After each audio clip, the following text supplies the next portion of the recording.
अस्सलाम वालेकुम स्टूडेंट्स। उम्मीद है आप सब खैरियत से होंगे और ईद की छुट्टियां एंजॉय कर रहे होंगे। तो बताएं बच्चों, कैसी गुजरी आप लोगों की ईद। तो अब हम वापस अपनी स्टडी की तरफ आते हैं। तो आपका जो आज का टॉपिक है वो है SLO। देखें, आपको स्क्रीन पे शो हो रहा होगा। Calculate the increase and decrease in ratio based on the change in quantities. तो हम चैप्टर नंबर 3 पर थे, जो कि था, जिसका टाइटल था रेशो, रेट एंड प्रोपोर्शन। उसमें हमारा आज का SLO है कि हमने कैलकुलेट क्या चीज़ करनी है। इंक्रीज़, आपके पास रेशो थी, उसमें हमने कभी वो इंक्रीज़ हो रही थी, कभी वो डिक्रीज़ हो रही थी, बेस्ड ऑन द क्वांटिटी। जिस तरह से क्वांटिटी चेंज होगी उसी हिसाब से आपकी रेशो इंक्रीज़ या डिक्रीज़ होगी। तो उसी को हमने आज पढ़ना है। तो देख लेते हैं हमारा आज का टॉपिक क्या है। जी बेटा, आपको टॉपिक स्क्रीन पे नज़र आ रहा होगा। आपका आज का टॉपिक है, हमने चेक 3.2 के क्वेश्चन नंबर 1 से 5 तक के करने हैं। ठीक है, उससे पहले आप लोग अपनी बुक्स ओपन करें, पेज नंबर 46 खोल लें। पहले वहाँ से थोड़ी थ्योरी पढ़ लेते हैं, उसके बाद हम आते हैं अपनी एक्सरसाइज की तरफ। आपको स्क्रीन पे नज़र आ रहा होगा पेज नंबर 46। तो इसमें सबसे पहले रेशो की डिफ़ाइन है, ये हम ऑलरेडी कर चुके हैं, लेकिन एक दफ़ा रिपीट कर लेते हैं।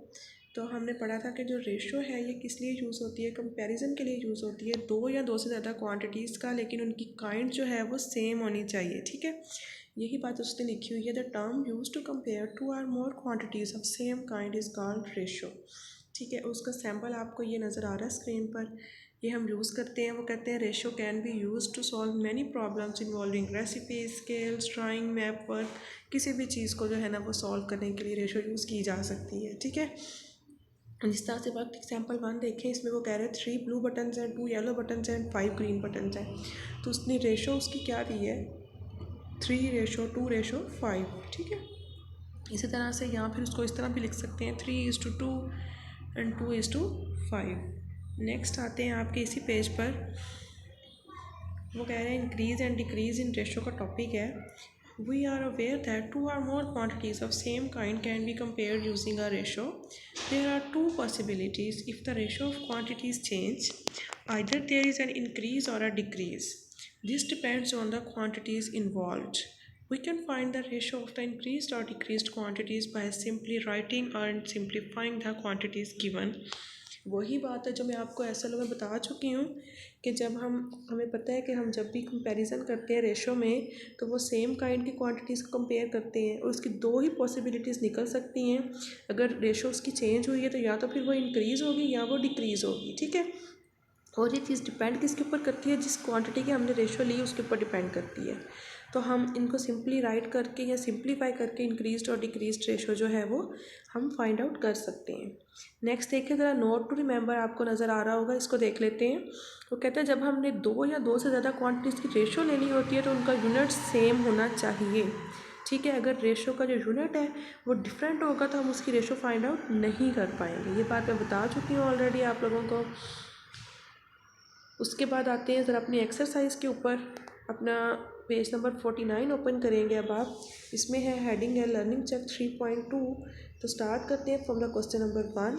इसमें वो कह रहा है कैलकुलेट करनी है हमें इंक्रीज़ और decrease in ratio for the given quantities.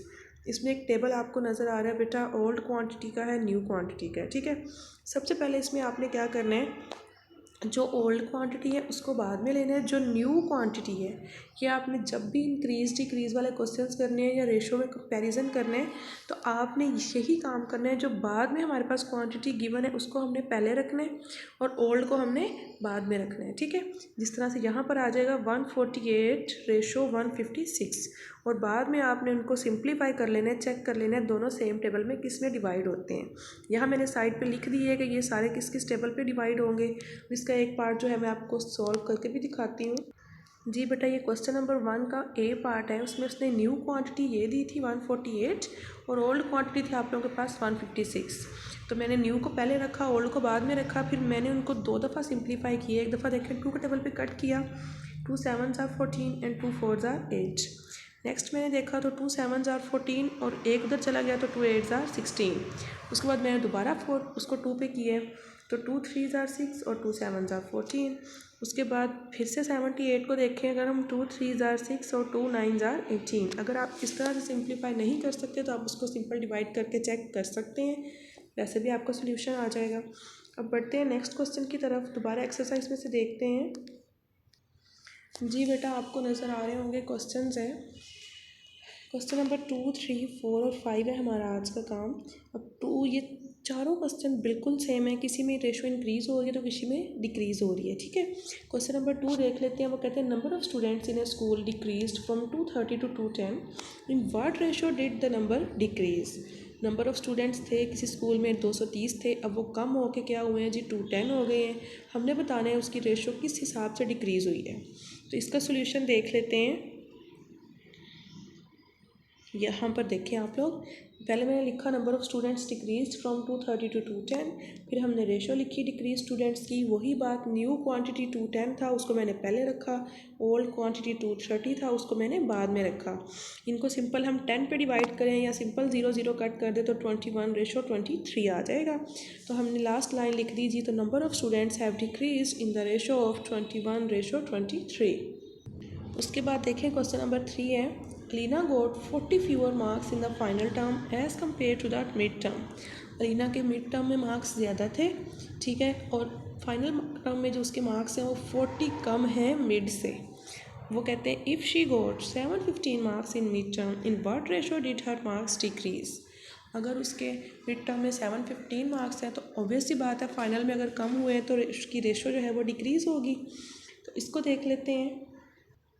जी बेटा देखें, सबसे पहले मैंने उसकी स्टेटमेंट बनाई है। Alina got marks in mid term, वो लिखे हमने 715 थे। She got fewer marks in final term, final term में कितने मार्क्स उसके कम थे, वो आ गया जी मेरे पास 40। उसके बाद मैंने लिखा she got marks in final term, तो वो फाइंड आउट करने के लिए हमने उसके मिड टर्म के मार्क्स में से माइनस किया 40, तो मेरे पास आंसर आया 675। ठीक है, अब न्यू क्वांटिटी मेरे पास क्या है 675 है, ओल्ड क्वांटिटी 715 थी, तो हमने इसकी रेशो ली डिक्रीज मार्क्स की इस तरह से 675 रेशो 715। अब मैंने इसको देखे 5 पे कट किया तो 5 1s are 5, 1 उधर चला गया 17 बन जाएगा, 5 3s are 15, 2 उधर चला गया 25, 5 5s are 25। ठीक है, तो 135 आ गया। सेम उसी तरह से यहाँ पर देखें 5 1s are 5, उसके बाद 2 उधर गया 21 बना, 5 4s are 20, फिर 1 चला गया तो 5 3s are 15। तो हमने कहा so Alina's marks have decreased in the ratio of 135 ratio 143। उसके बाद देखते हैं नेक्स्ट क्वेश्चन। जी बेटा, क्वेश्चन नंबर 4 देखें, तो वो कहते हैं number of employees increased in a factory from 42 to 77, in what ratio did the number of employees increase. तो किसी भी फैक्ट्री में एम्प्लॉयज़ की तादाद पहले थी 42, उसके बाद हुई 77, आपने इंक्रीज रेशो फाइंड आउट करनी है। तो ये क्वेश्चन आप लोग खुद से करेंगे। Now come to the question number 5। अब उसमें क्या कह रहा है, price of shirt increased from ₹1250 to ₹1500। पहले 1250 थी किसी शर्ट की प्राइस, उसके बाद वो बढ़ के 1500 हो गई है। हमने इंक्रीज रेशो बतानी है। ये क्वेश्चन मैंने सॉल्व करके आपको बता दी। जी बेटा, आपको शो हो रहा होगा क्वेश्चन नंबर 5 का सोल्यूशन। सबसे पहले हमने लिखा price of shirt increased from ₹1250 to ₹1500, फिर हमने इंक्रीज रेशो की। वही बात है, 1500 मैंने पहले रख दिया, 1250 बाद में आ गया। पहले उनका 0 0 कट कर दें या सिंपल उसको 10 पे डिवाइड कर दें, बात एक ही है।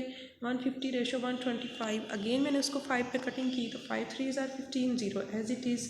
यहाँ पर देखें तो 5 2s are 10 और 5 5s are 25। अब 30 और 25 फिर से 5 टेबल पे डिवाइड होते हैं, मैंने मज़ीद कटिंग की तो 6 रेशो 5। ठीक है, तो प्राइस ऑफ जो शर्ट थी वो इंक्रीज़ हुई है किस रेशो में, 6 रेशो 5 में। उसके बाद देख लें, आप लोगों का होमवर्क है। जी बेटा, आपको स्क्रीन पे नज़र आ रहा होगा आपका होमवर्क है। सबसे पहले आपके जो होमवर्क टास्क में आता है क्वेश्चन है, if the quantity of oranges decreased from 20 to 15, what is the new ratio. तो आपके पास ऑरेंजेस हैं, उनकी क्वांटिटी वो कहते हैं कम हुई है, तो न्यू रेशो बतानी है। तो 15 को पहले रखना है, 20 बाद में। तो 5 3s are 15, 5 4s are 20, तो आवर आंसर इज़ 3:4। उसके बाद एक MCQ है, what does an increase an in ratio signify. Increase in ratio का क्या मतलब है, ज़्यादा चीज़ों के बारे में बात हो रही है ना। तो आंसर मेरे पास क्या आएगा, ऑप्शन है more items, fewer items, no change and none of these.